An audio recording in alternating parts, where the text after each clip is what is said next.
So I have the best job in the world. I'm the Chief Marketing Officer at JPMorgan Chase. Great, and how long have you been there? I am in year 20. I was going to be a writer. I was going to be a novelist. And then I think I realized I didn't have any life experience, so I would go get a job for a couple of years before I would go write my amazing novel. Being a creative writing major helped. Not a lot of people in corporate life know how to write. That's sadly true to this day. And it just kind of came from there.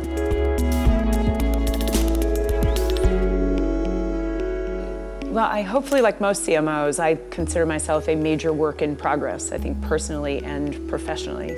I didn't come up as a traditionally trained consumer marketer. I came up as a PR person, learning how to tell a story authentically and truthfully, and trying to do so for free. And those two skills, I think, are important and relevant now. We're getting hit with disruption twice. So financial services is being disrupted at an accelerated pace like we have never seen. And marketing is being disrupted faster.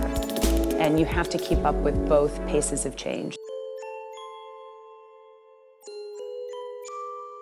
So if you think about advertising, it's based on this premise of interruption. When you're in a passive state, where you're flipping through the September issue of Vogue and the ads look as gorgeous as the editorial, or you've got some beautiful 30-second spot that you may watch because you don't have the clicker.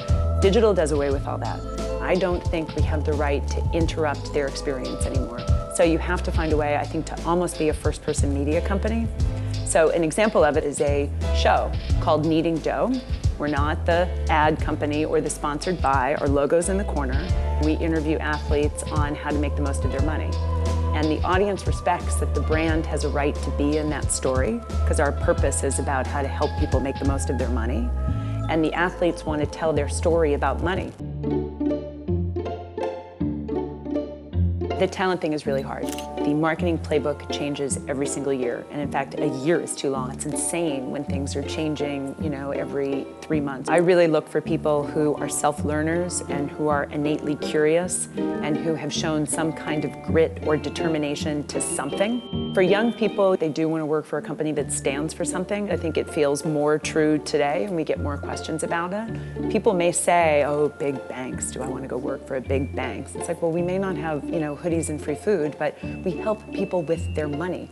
And that's really, really important. But 1 out of every 2 consumers in America is a Chase customer, and we're here to actually help them grow their money. That's a big thing. There are a few things that I'm passionate about outside of work, helping alleviate poverty, and I do a lot of work with Robinhood, and helping promote gun safety and gun safety awareness. Marketing is an incredibly important skill in a time for social change to help potentially reframe a story that can get 2 sides to collaborate on something that they agree on.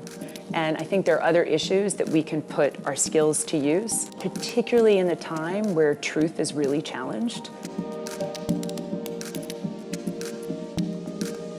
I think we are entering a great era of sisterhood among women in business in general, where you help each other out, you talk each other up, and I think you're honest and vulnerable with each other about some of the challenges that you're facing, and you're a complete human being at work and all of the messiness that goes along with being a complete human being. So it's an incredibly fun time. It's a great time to be at a company that's growing and a company that does something that matters and a company with a group of people who really, really care. I couldn't imagine doing anything else.